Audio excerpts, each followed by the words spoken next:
మనం అనకొండను చూస్తేనే భయపడతాం. దాని పొడవు, బరువు చూసి ఆశ్చర్యపోతాం.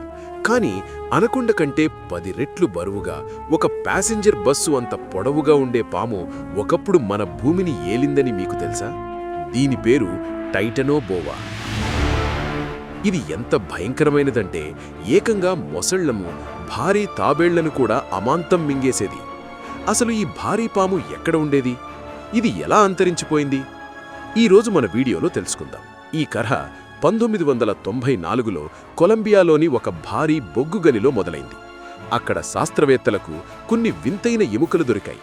మొదట్లో అవి ఏదో భారీ మొసలివో లేదా తాబేలువో అనుకున్నారు. కానీ 2007లో పరిశోధనలు జరిపినప్పుడు షాకింగ్ విషయం తెలిసింది. అది ఒక పాము వెన్నెముక అని, అది ఇప్పుడున్న అనకొండ వెన్నెముక కంటే 3 రెట్లు పెద్దదని తేలింది. దీని పొడవు సుమారు 42 నుండి 50 అడుగులు. దీని బరువు దాదాపు 1200 కేజీలు. అంటే ఒక చిన్న కారు అంత బరువన్నమాట. ఇంత భారీ పాము భూమి మీద పాకడం చాలా కష్టం. అందుకే ఇది ఎక్కువ సమయం నీటిలోనే ఉండేది.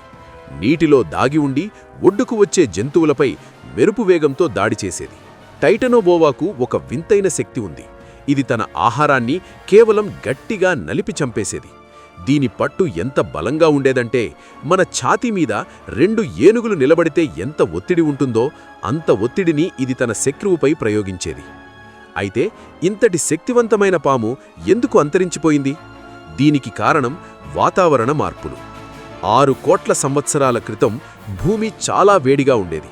ఆ వేడి ఈ పాము ఎదుగుదలకు సహాయపడింది. కానీ కాలక్రమేణా భూమి చల్లబడటం మొదలైంది.